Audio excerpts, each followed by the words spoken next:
Selamat datang di YouTube channel SMP Negeri 44 Pekanbaru.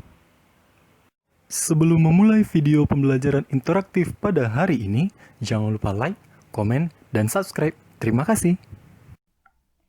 Assalamualaikum warahmatullahi wabarakatuh. Selamat pagi anak-anak ibu semua. Bagaimana kabarnya hari ini? Ibu doakan semoga kalian tetap sehat dan semangat untuk melakukan pembelajaran pada hari ini. Baiklah, kembali lagi kita akan belajar bahasa Indonesia. Ini merupakan pertemuan kedua kita. Kita masih membahas tentang teks berita. Sebelum kita memasuki materi pembelajaran pada hari ini, sebelumnya Ibu akan mengulang pembelajaran kita pada minggu lalu, yaitu tentang teks berita, pengertian berita. Seperti yang sudah kalian ketahui sebelumnya, bahwa berita itu adalah informasi tentang peristiwa terkini, aktual, yang banyak dibicarakan, baik yang terdapat di media cetak atau media elektronik. Media cetak dapat berupa tabloid, majalah, atau koran, sedangkan media elektronik dapat berupa televisi, HP, dan internet. Nah, Ibu harap kalian sudah memahami tentang pengertian berita pada pembelajaran minggu lalu, sehingga kita dapat melanjutkan materi kita pada pembelajaran kali ini. Sebelumnya, kalian harus mengetahui tujuan pembelajaran yang akan kalian capai dalam proses pembelajaran kali ini, yaitu yang pertama, menganalisis unsur-unsur berita 5W tambah 1H, yang kedua, mengidentifikasi jenis berita. Langsung saja kita masuki materi yang pertama, yaitu tentang unsur-unsur berita. Istilah 5W tambah 1H tentunya sudah tidak asing lagi bagi kalian karena di kelas 7 kalian sudah pernah mempelajari tentang istilah ini. Nah, pada berita juga terdapat istilah 5W tambah 1H yang akan kita bahas satu persatu. Yang pertama, what, apa, merupakan pertanyaan untuk peristiwa atau kejadian apa yang terjadi di dalam suatu berita. Yang kedua, who atau siapa, merupakan pertanyaan untuk menanyakan orang atau pelaku yang terlibat dalam suatu peristiwa atau kejadian di berita. Yang ketiga, when, artinya kapan, pasti saja menanyakan waktu, yaitu waktu peristiwa atau kejadian sedang berlangsung. Kita lanjutkan unsur-unsur berita yang selanjutnya, yaitu where, di mana merupakan pertanyaan untuk tempat, peristiwa, atau kejadian sedang berlangsung. Contoh, misalnya ada berita tentang kecelakaan atau tabrakan yang terjadi antara sepeda motor. Kemudian, pasti akan ada di situ letak tempat kejadian peristiwanya. Nah, itu nanti kamu akan letakkan pada bagian where. Yang kelima, why, mengapa, merupakan penyebab peristiwa atau kejadian terjadi. Kalau kita kembali kepada contoh tadi, mengenai kecelakaan atau tabrakan tadi, why di sini berarti mengapa tabrakan tersebut dapat terjadi. Yang keenam, how, bagaimana, merupakan proses kejadian suatu peristiwa atau kejadian serta akibat yang ditimbulkan. Kita kembali kepada contoh tentang kecelakaan dan tabrakan tadi. How merupakan kronologis kejadiannya. Bagaimana peristiwa tabrakan tersebut bisa terjadi, serta akibat apa yang ditimbulkan dari tabrakan atau kecelakaan tersebut. Nah, mengenai unsur-unsur berita, gampang sekali untuk menganalisisnya. Nanti kalian akan Ibu berikan tugas untuk menganalisis unsur-unsur suatu berita. Kita lanjutkan materinya, yaitu tentang jenis-jenis berita. Nah, ada 3 jenis berita dalam aktivitas jurnalistik yang terdiri atas yang pertama berita elementary, berita intermediate, dan berita advance. Yang pertama, berita elementary. Berita elementary ini terdiri dari 3 berita. Yang pertama seperti yang ada di layar, yaitu berita straight news. adalah laporan langsung mengenai suatu peristiwa. Misalnya sebuah pidato biasanya merupakan berita langsung yang hanya menyajikan apa yang terjadi dalam waktu yang singkat.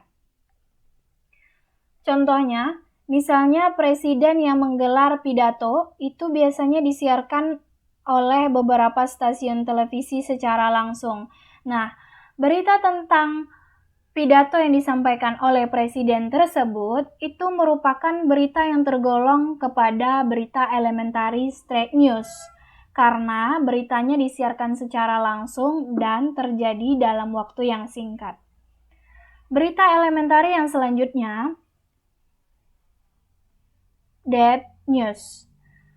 Depth News merupakan himpunan informasi dengan fakta-fakta mengenai peristiwa itu sendiri sebagai informasi tambahan untuk peristiwa tersebut.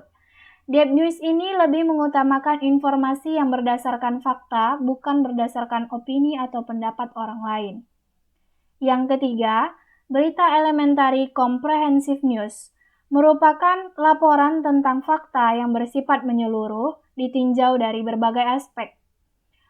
Comprehensive news ini sifatnya lebih mendalam daripada depth news karena dia bersifat mengidentifikasi berita secara lebih menyeluruh ditinjau dari semua aspek.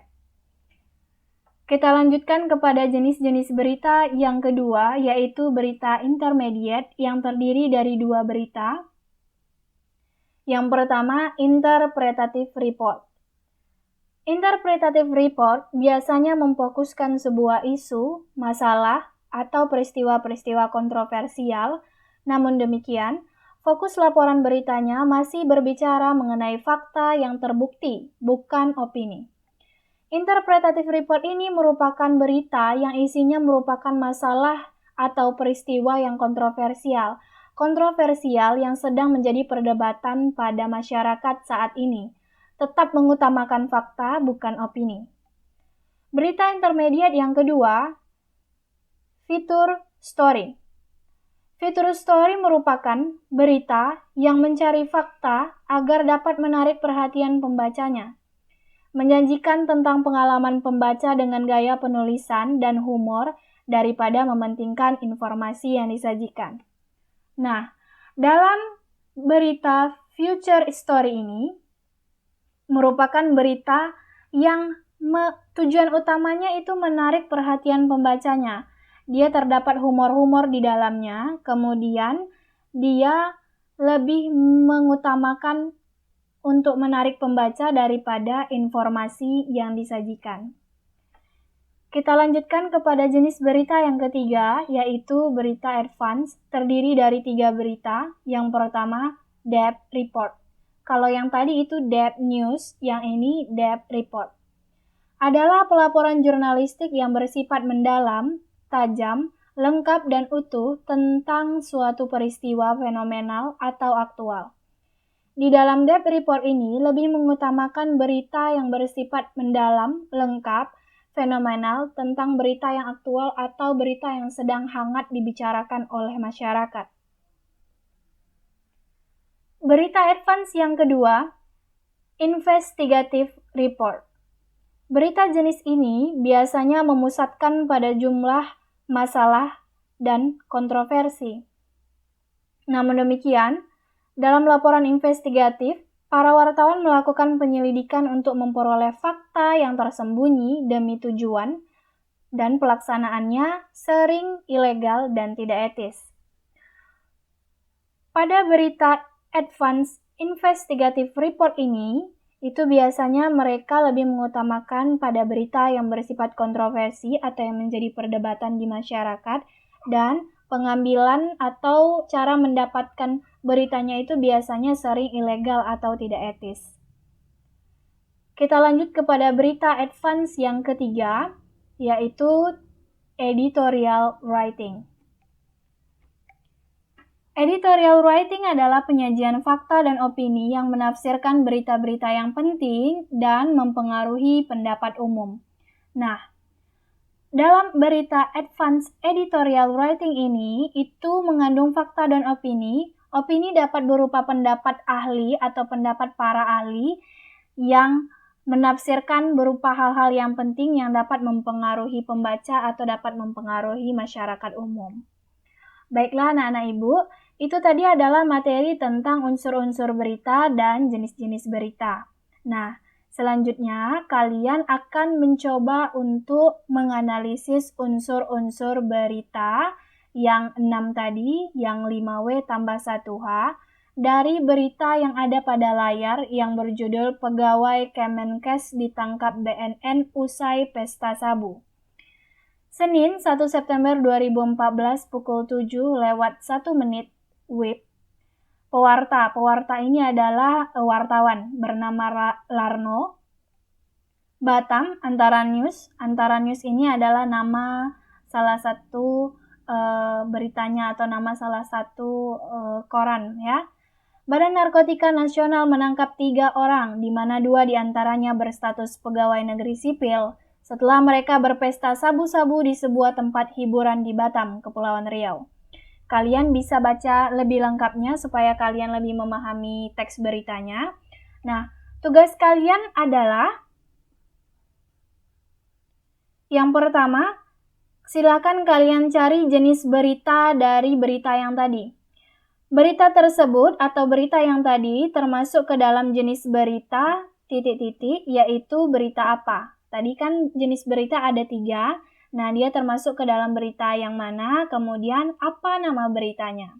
Silakan kalian jawab. Soal yang kedua, daftarlah unsur-unsur pembentuk teks berita tersebut, masukkan ke dalam tabel seperti di bawah ini. Nah, ini dia tabelnya, kalian bisa lihat pada layar. Unsur-unsur berita yang sudah Ibu jelaskan tadi itu ada 6, 5W tambah 1H. Kalian akan menganalisis what, apa kejadiannya, siapa-siapa saja yang terlibat dalam berita tersebut. Beritanya berita ini ya, berita pegawai Kemenkes ditangkap BNN usai pesta sabu. Siapa-siapa saja orang yang terlibat dalam berita ini. Kemudian when, kapan kejadian di dalam berita ini, kemudian where, di mana tempat mereka tertangkap, kemudian why, mengapa peristiwa tersebut atau kejadian tersebut bisa terjadi, kemudian yang terakhir how, bagaimana. Silakan kalian jelaskan kronologis kejadiannya dan kalau ada, apa akibat yang ditimbulkan. Kalian bisa baca kembali beritanya tentang pegawai Kemenkes ditangkap BNN usai pesta sabu yang ini, ya. Baiklah anak-anak ibu, demikianlah materi pembelajaran kita pada hari ini. Semoga apa yang ibu sampaikan tadi dapat kalian pahami dengan baik. Jangan lupa tugas yang ibu suruh ini merupakan latihan. Kalian buat di buku latihan bahasa Indonesia. Setelah selesai, foto dan kirimkan kepada ibu. Terima kasih atas perhatiannya. Selamat mengerjakan tugas. Assalamualaikum warahmatullahi wabarakatuh.